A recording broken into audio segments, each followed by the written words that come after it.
nakahinumdum ko sa usa ka popular nga kanta nga niadto pa ning mga late 1970s.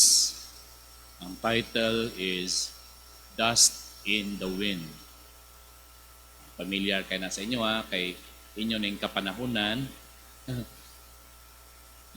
Nindot dia yung nga kanta na, no? Bisan karon gani, no? Ibutang niyo na sa inyong playlist, kainomdom mo sa inyong mga kagahapon, no?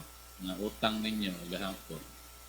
I close my eyes. Ano gada? Akong gi-check karon ang bago lang, ang lyrics, hastang simplehar man gyud kayo. Although kung tan-awon gyud nato ang meaning sa maong kanta, dili siya Kristiyano kaayo nga pananaw sa kinabuhi tungod kay negatibo kay tan-aw sa kinabuhi kuno meaningless, senseless, kay lagi dust in the wind. Pero nakanindot lang, di na nato tan-awon ang kahulugan sa maong awit. Ang lyrics lang nga nagpa balik-balik ra man na siya, no? Ang iyang mga stanzas, no, duha ra gyud ka linya ba? Di gani ingon nga taas na sentence nga linya, gamay ra gyud kayo sa ka stanza. Ang peminti lang magbalik-balik, all we are is dust in the wind. All we are is dust in the wind.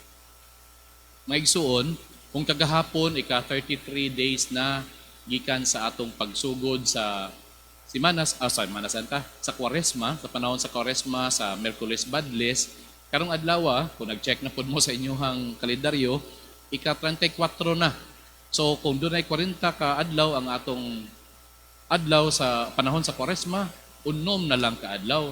Matapos na ang ato ang panahon sa Kwaresma, dihang pagsulod nato sa Domingo sa Lukay, no? Sa pasyon sa atong Ginoo, karong umaabot nga Domingo. Ug nga sa atong ebanghelyo karon, tan-awon nato sa lahi nga anggulo, looking at it from a different angle, makaingon ta nga murag gibalik ta ngadto sa Miyerkules Badles. Siguro aron nga paghinumdom lang. Paghinumdom kung unsa gyud ang kinauyukan ni ining atong pagsaulog sa Kwaresma. Sa dihang gibadlisan ta sa abo diya sa ato ang mga agtang, usa sa mga formula nga gigamit sa mga ministro mao nga hinumdumi tao nga ikaw abo og sa abo ikaw mobalik. Remember, man, that you are dust, and to dust you shall return.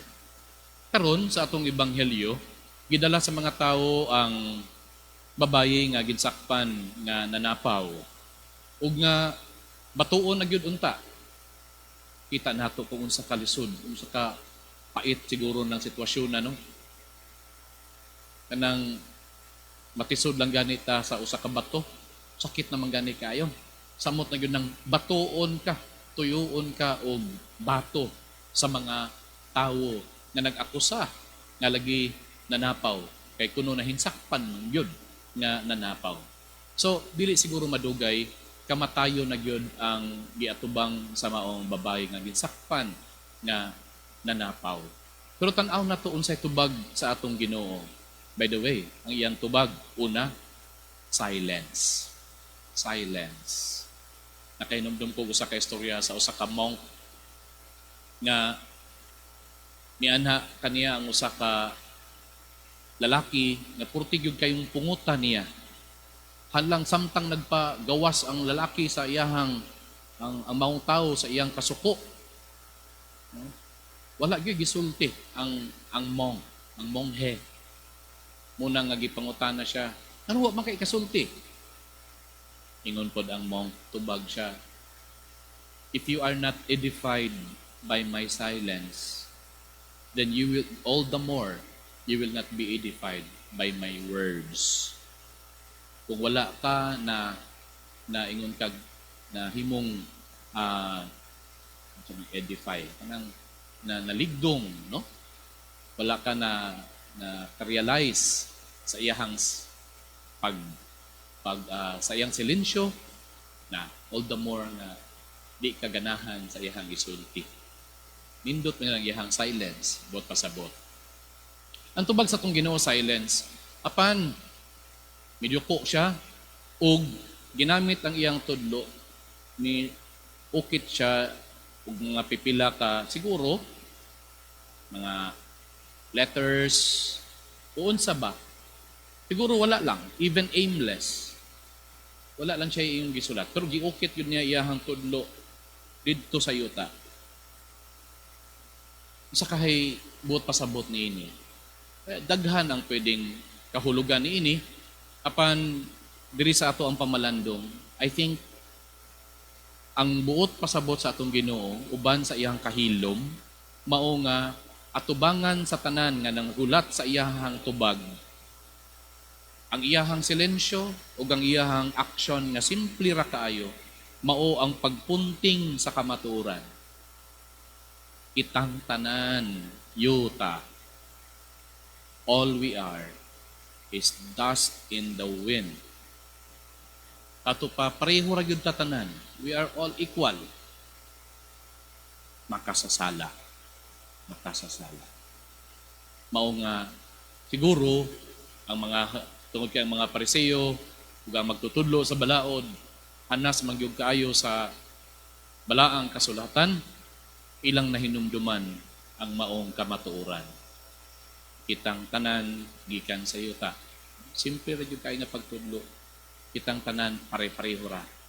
Kitang tanan makasasala. Mao nga kinahinay tugod sa mga tigulang nang hawa sila. Ug tungod ni ana migawas ang mismong tinuod sa pagkatao ni Jesus nga siya Diyos, Diyos nga maluluyon. Tungod kay ang tao makasasala. Ang babae nga ginsakpan, nga nanapaw, nga gidala sa iyang atubangan, nakadawat sa paluoy ug pasaylo gikan kaniya. Ug nga ang invitation nga ayaw na pagpakasala pag-usab. Amen.